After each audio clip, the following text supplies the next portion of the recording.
All right.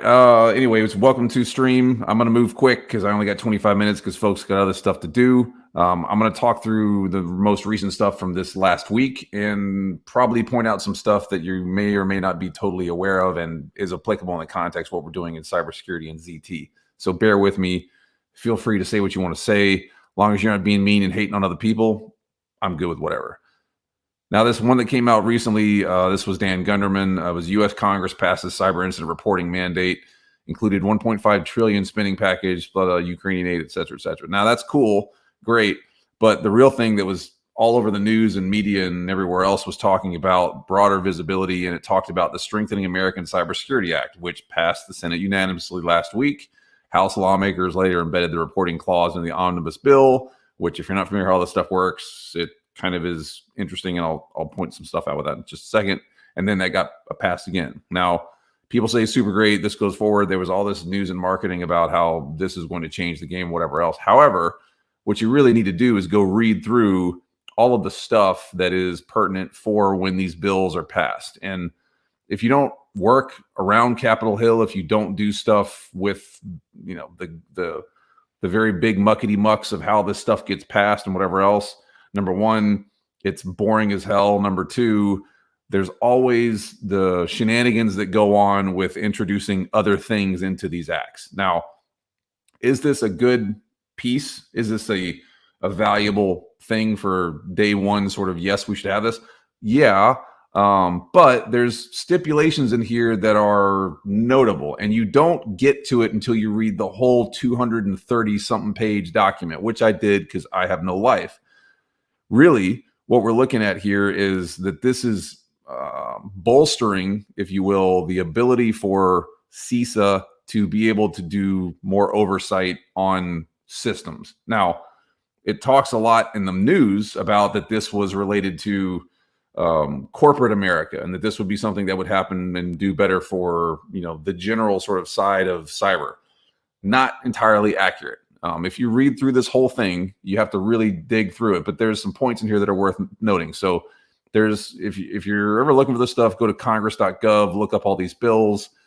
It's kind of interesting when you see what's really written in there. Look at who your sponsors are. Look at who the co-sponsors.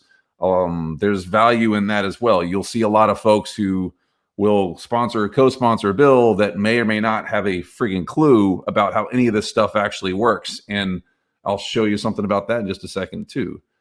Talks about which committees, and then it goes into which other things are applicable. FISMA, Federal Secure Cloud Improvement, et cetera, et cetera. And then you go through the whole doc. And like I said, I read through 200 and something pages of this thing and made a whole bunch of notes and took, but really the crux of this thing is it's not entirely accurate for what's been pushed out in front of all of us through general marketing terms and through the cyber sort of market arena. This is another thing, another wicket, another step, another push to have more take place. In my opinion, this doesn't do a great job of clarifying exactly how all this stuff should work. If anything, when you read through it, and there's some points in here about which agencies do what. Oh, by the way, not only which agencies do what, but we're going to create another council. Oh, well, that council is going to be formed and ran by X. And on top of those things, there's going to be a new reporting structure. Oh, and then there's this twist on the title authority for who can report and how they report and whatever.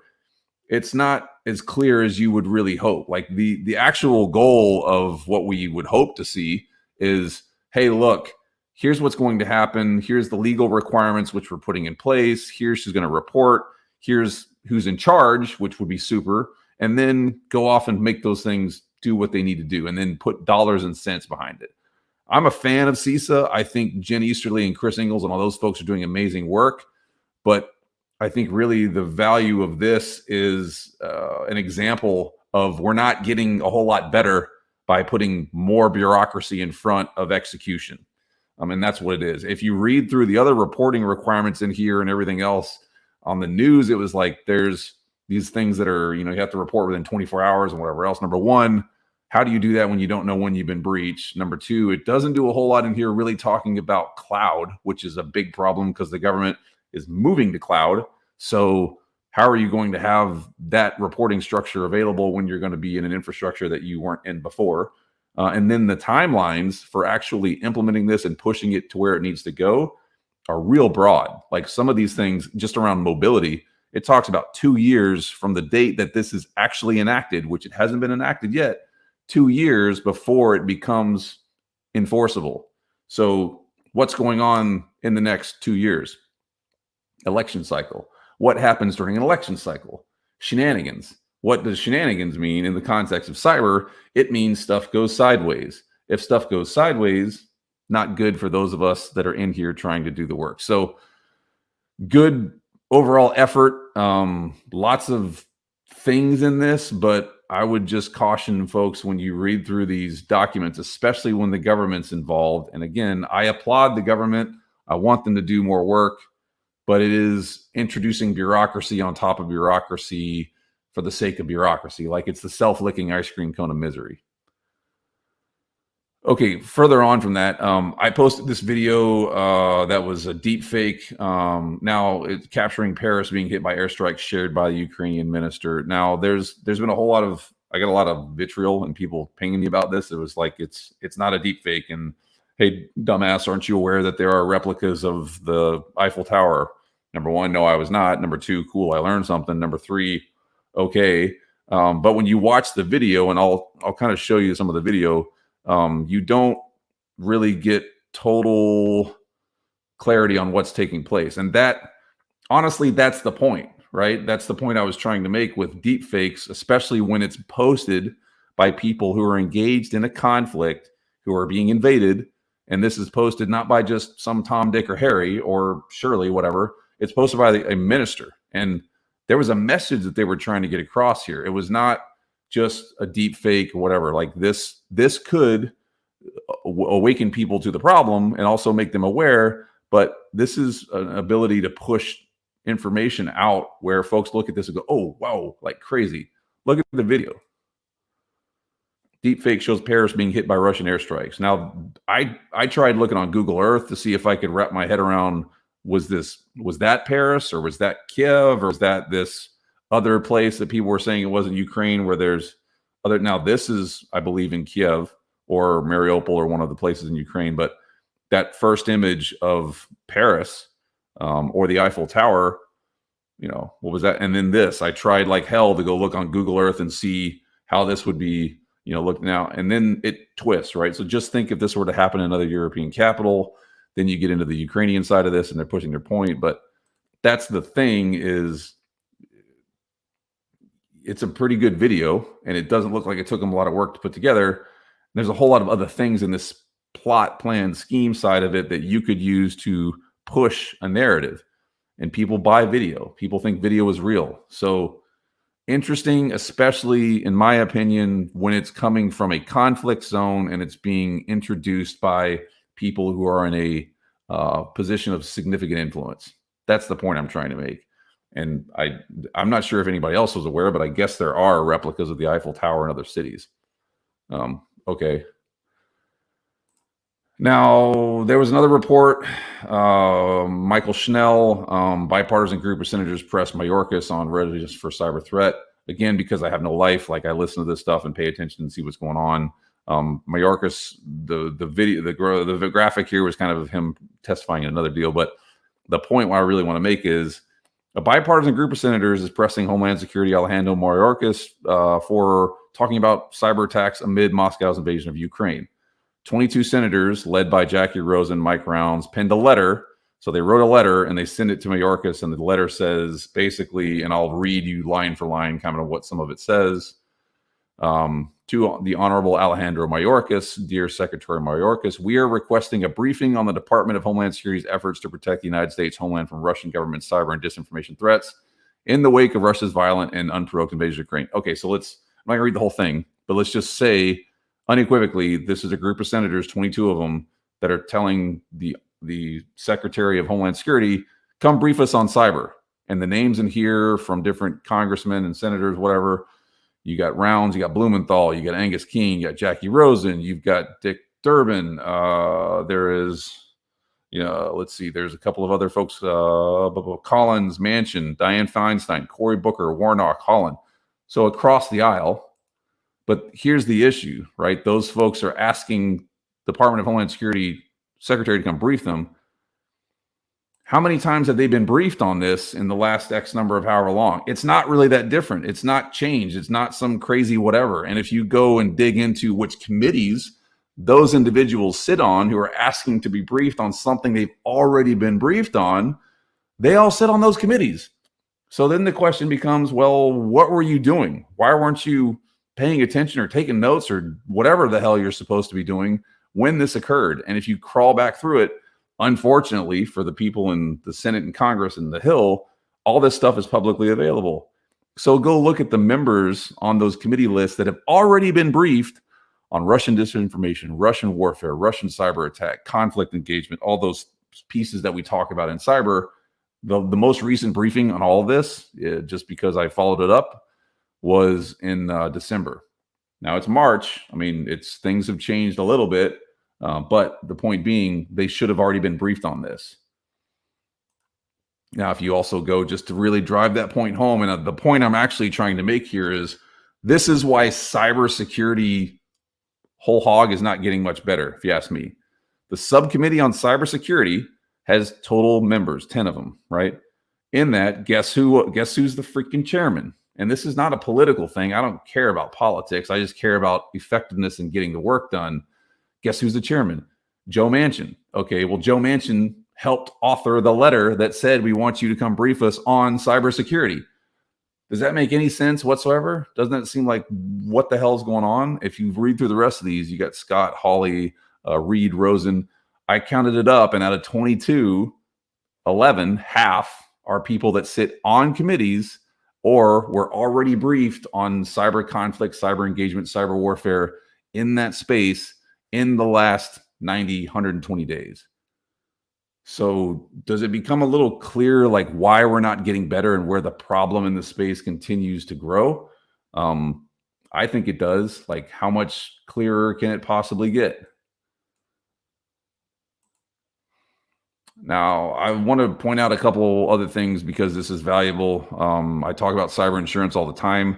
Cyber insurance has got a big problem. I would say go check this article out.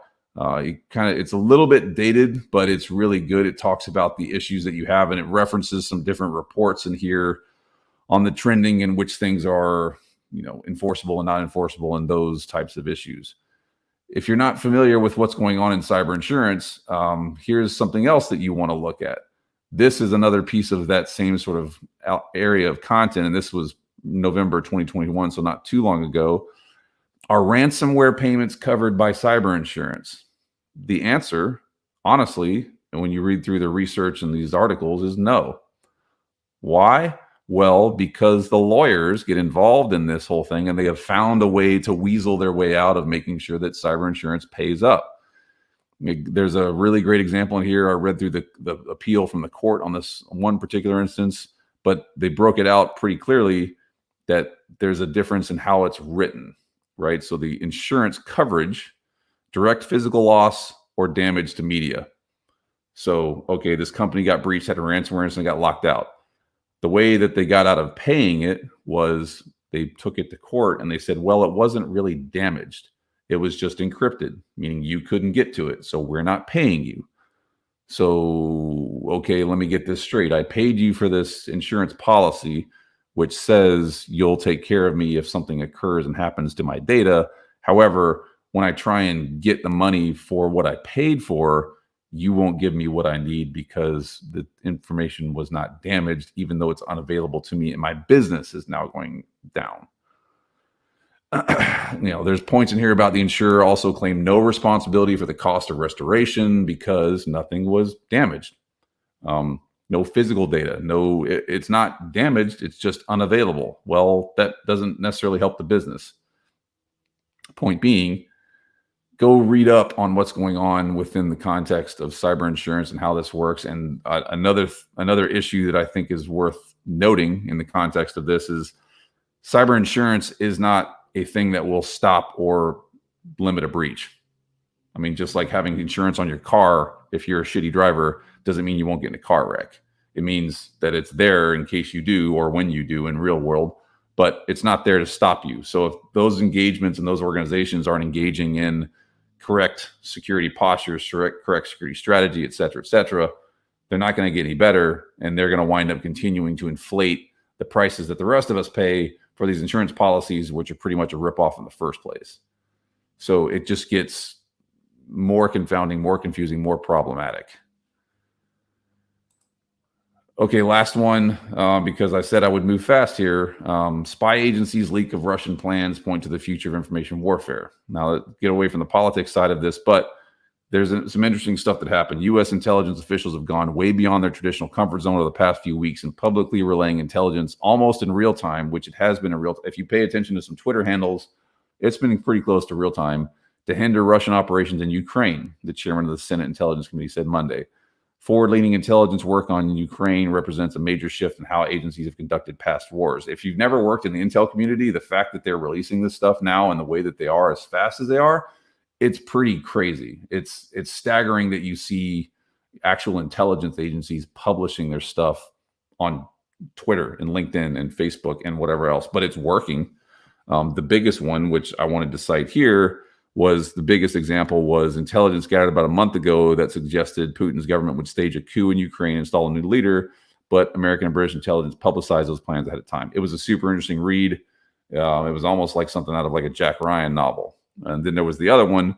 The U.S. exposed Russian plans to produce a series of video content, because people believe videos and you can push the narrative, with ostensibly Russian cadavers in them. So the Russians were basically going to fake a mass casualty incident and then push that out and say, here's a reason we need to invade Ukraine. Now, you could do other things with that, but the U.S. was able to get in front of it. And I think it was the Brits actually that helped to get any intelligence out that says this is fake. So those things are super interesting, very pertinent and applicable for the context of the problem that we're dealing with in cyber. Now, I don't want to go too far down the rabbit hole on the other pieces of that. But I do want to make a couple of other points on why we're not fixing this problem and why the legislation and things are not continuing to increase and make stuff better. So let me just show you real quickly. Actually, I'm not going to show you because I don't want to get myself in trouble, but I'm just going to run a couple of real quick kind of looks and see what's available right now that would be problematic in the context of cyber. So if I run some stuff through Shodan, which Shodan's awesome, and I'm looking for critical infrastructure components, that's as far as I'm willing to go there. Right now in the US, there's 116 things that are talking, that are potentially avenues of compromise that actively link to some sort of critical infrastructure capability. And let's see, of those 116, about 80 of them have no active authentication on them. Seems like a problem. So that being the case, can we also use the same stuff and go see if any of these things, and you can hear me clicking around because this is, real. There we go. So let's look for one other type of critical infrastructure sort of capability. Again, I'm not going to say what that is because I don't want to get myself in trouble. Let me actually take my glasses off so that people can't follow what I'm doing. Yeah. 1,779 programmable logic controllers in the United States. And some pretty outdated operating systems. That's one problem. Okay, so let's go through there. So let's, make sure that everyone's aware that that's what it is. And then let's do one more look, because we're dealing with government. Let's go do some Google dorking for .gov and just see what might be of interest here on the .gov side. So if you run the correct dork, not for public release with a .edu, .gov, or .mil annotation on it, I've got little under 800,000 results. And I can see everything from Republican community stuff. There's a TS, which I'm going to have to notify somebody about that. There's Treasury. And one more click can even take me into stuff affiliated with the court system. So again, like this is problematic. And this is an example of like where you're continuing to run into these issues and see what's going on here. And again, I don't care about anybody's politics. Like everybody's got their thing. But for me, I'm looking at whether or not it's effective, whether or not we're putting plans in place that make a difference, and whether or not we're actually doing stuff that, matters. I don't think that we're clarifying the mission. We see that they've continued to double talk and putting things on top of it. So it just gets more convoluted.